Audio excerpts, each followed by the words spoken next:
लक्ष्मी पूजन जो अपन कर रहे हैं, श्रवण कर रहे हैं लक्ष्मी पूजन के महत्व को, धनतेरस, रूप चौदस और आज तीसरे क्रम में है दीपावली।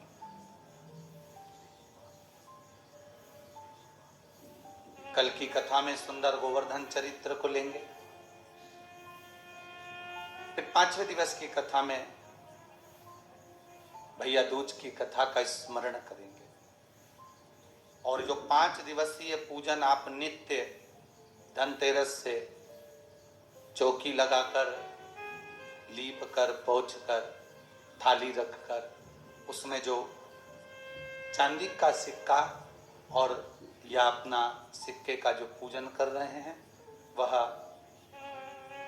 निरंतर 5 दिवस तक अपने को करना। पहले भी कथा में कहा, आपने शिव महापुराण में श्रवण करा। जितने श्रोता भाई बहन आस्था चैनल पर कथा सुन रहे हैं, इन्हें ध्यान दिया होगा। जितने फेसबुक, यूट्यूब पर श्रवण कर रहे हैं, आज दीपावली के पावन अवसर की कथा जो आप सुन रहे हैं, आपको पहले भी कथा में कहा कि भगवान को एक चावल का दाना दो पर पूर्ण दो, भगवान को थोड़ा दो पर श्रेष्ठ दो। भगवान कभी नहीं कहता कि आप बहुता में दीजिए।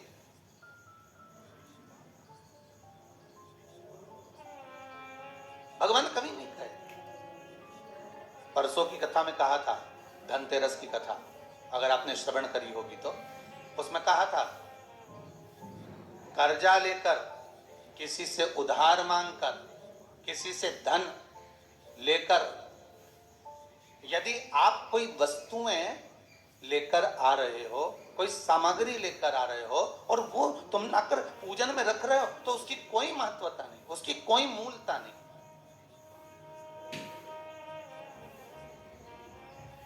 यहाँ तो सीधा सीधा कहा गया है, मन चंगा तो कठोते में गंगा। यहाँ तो सीधा कहा गया।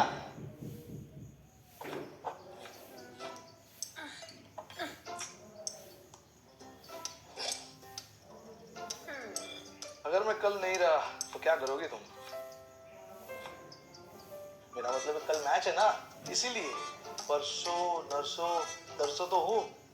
आप ही तो हो अपनों का सबसे बड़ा भरोसा, और आपके लिए मैक्स लाइफ के टर्म प्लान्स जो फ्री ऑफ कॉस्ट करें आपके सारे प्रीमियम्स वापस। Visit maxlifeinsurance.com today.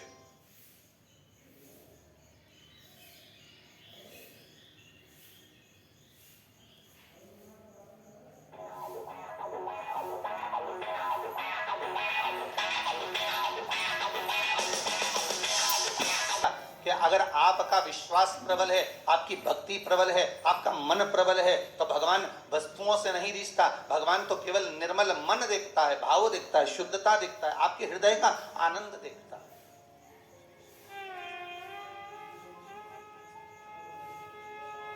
क्या किसको दिया जाए?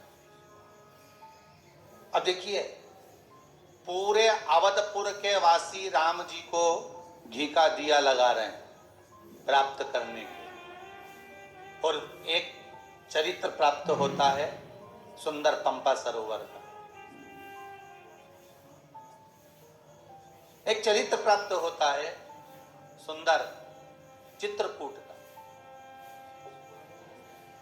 चित्रकूट में मेरे राघव जी बैठे हैं, उनके नजदीक में मां जानकी आनंद के साथ विराजी हैं। लखनलाल श्री लक्ष्मण जी महाराज थोड़ी दूरी पर खड़े हुए। तभी वृक्ष पर एक बंदर आकर बैठ जाता है, और वृक्ष पर जब बानर आकर बैठा, बंदर आकर बैठा, तो वो वृक्ष पर बैठा बैठा वो बानर अपनी पूंछ को राघव जी के मुख पर मार रहा है, राघव जी के मुख पर डाल रहा है। राघव जी के मुख पर वो पूंछ बार बार आ रही है। अब राघव जी के मुख पर जब वो पूंछ आ रही थी, राघव जी उसको हाथ से हटा रहे थे, मेरे राम जी उसको हाथ से हटा रहे हैं। फिर वापिस पूंछ आई, वापिस हटाया, फिर पूंछ आई, फिर हटाया। इतने में तो लक्ष्मण जी को क्रोध आ गया, और लक्ष्मण जी ने उसी समय पर धनुष और बाण उठाया, और उस बानर को मारने के लिए बस बाण छोड़ने ही वाले थे, तो राघव जी ने पूछ लिया, मेरे राम जी ने पूछ लिया, लखनलाल, ए लक्ष्मण, क्या कर रहे हो? लक्ष्मण जी बोले प्रभु बताओ तो सही, ये बार बार आपको पूंछ फेंक रहा है आपके मुख पर, ये बार बार पूंछ आपके चेहरे पर डाल रहा है, इस बानर को मैं छोड़ूंगा नहीं, इसको मैं मार दूंगा। राम जी बोले देखो लक्ष्मण, जिसके पास जो होता है ना वो वही समर्पित करता है। इस बंदर के पास में देने के लिए कुछ भी नहीं है, इस बंदर के पास में मुझे प्रदान करने के लिए कुछ नहीं है। इस बंदर के पास में सबसे कीमती अगर कोई चीज है तो कपी की ममता पूंछ में। इस बंदर के पास अगर कुछ कीमती वस्तु है, इस बंदर के पास में सबसे कीमती अगर कोई सामग्री है तो वो पूंछ है। इसलिए लंकाधिपति रावण ने भी आग काय में लगवाई थी?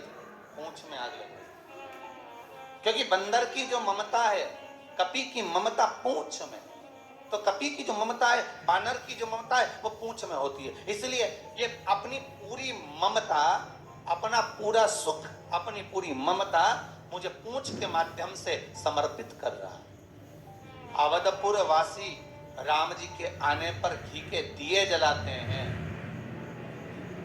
और श्री हनुमान जी महाराज का चरित्र कह रहा है कि मैं राघव जी को क्या प्रदान करूं, मैं राम जी को क्या। अयोध्या में जब अवधपुरी में जब राम आ रहे हैं, सारे पुरी में प्रवेश करेंगे। आज मेरे राम अयोध्या में आएंगे और सब दूर घी के दिए जलाए गए। भरत जी लाल सब दूर कहलवा दिए कि जब मेरे राम 14 वर्ष का वनवास करने के बाद जब वापिस आए तो संपूर्ण अवधपुरी में घी के दिए जलाए जाएं। पर हनुमान जी के मन में आया कि मैं घी कहां से लाऊं और दिया कहां से लगाऊं। हनुमान जी के मन में आया कि मैं दीप कहां से लाऊंगा, मैं दिए कहां लगाऊंगा, मैं बाती कहां से लाऊंगा, मैं घृत कहां से लाऊंगा, और कैसे राम जी के आगमन के लिए अवधपुरी में दिए जल रहे जाए, मैं क्या करूं। मेरे राम जी हनुमान जी के मन के भाव को जान गए, क्योंकि राम राम है।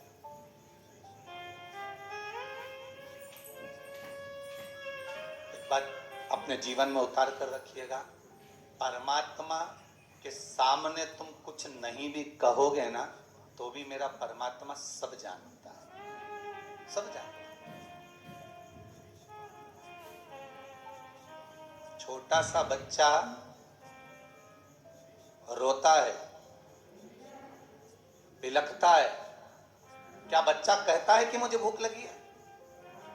छोटा सा बच्चा रोता है तो क्या बच्चा कहता है कि मेरे पेट में दर्द हो रहा है? छोटा सा बच्चा जब बिलखता है, रोता है, तो किसको मालूम किसका पेट दुख रहा है, किस सिर दुख रहा है, किसके नयन में कुछ हो गया, किसकी श्रवण शक्ति में कुछ हो गया, कि बच्चे को भूख लगी कि प्यास लगी। छोटा सा बच्चा बस रोया और माँ समझ जाती है किसका पेट दुख रहा है, किसको भूख लग रही है, कि भोजन करना चाहता है, कि क्या दूध पीना चाहता है, कि इसके नेत्रों में, कि इसकी श्रवण शक्ति में कहीं तकलीफ हो रही है।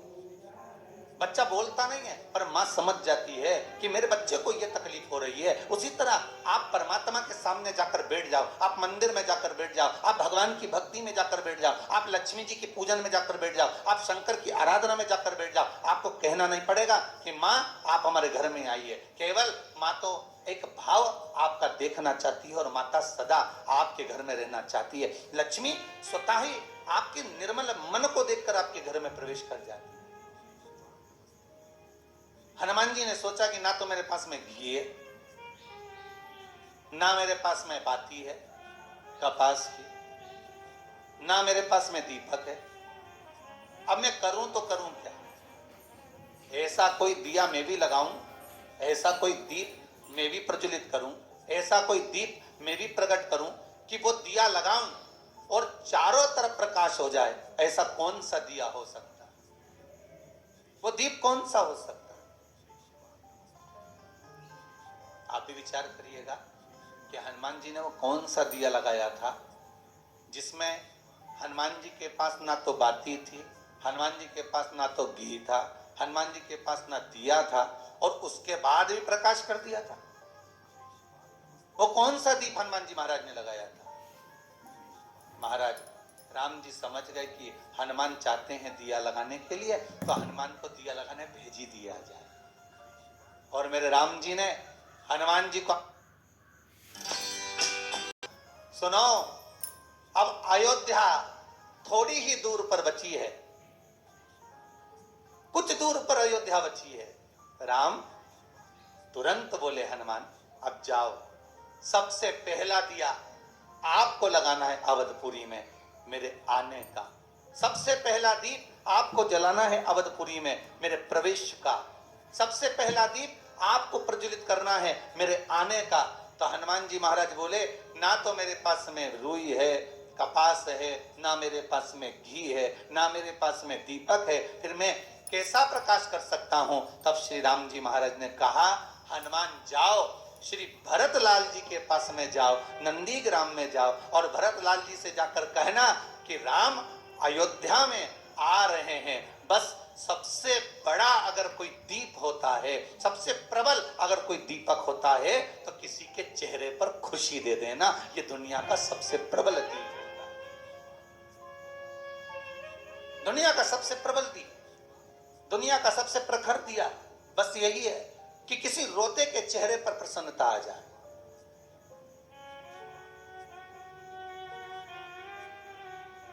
किसी रोते के चेहरे पर प्रसन्नता आ जाना, ये सबसे बड़ी खुशी का दीप है महाराज। हनुमान जी महाराज पहुंचे श्री भरतलाल जी के पास। श्री भरतलाल जी तो भगवान के चरणों का स्मरण कर कर आज विचार कर कर बैठे थे कि 14 वर्ष पूर्ण हो गए, मेरे भैया नहीं आए, अब मैं प्राणों को त्याग दूंगा।